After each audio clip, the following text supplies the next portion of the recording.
निश्चित भाव में आज आपण मैंने जानते यशस्वी प्रधानमंत्री आज दिल्ली में एनडीए बैठक में कहते आसंता 25 वर्ष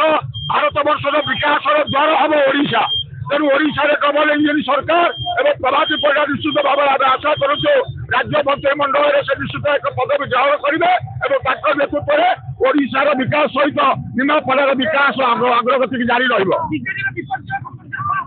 ये संपर्क से प्रतिक्रिया रखा ठीक हम आम निमापड़ावासी गोपवासी जो भल पाइबा धन्यवाद दौर कृतज्ञता ज्ञापन करुँ।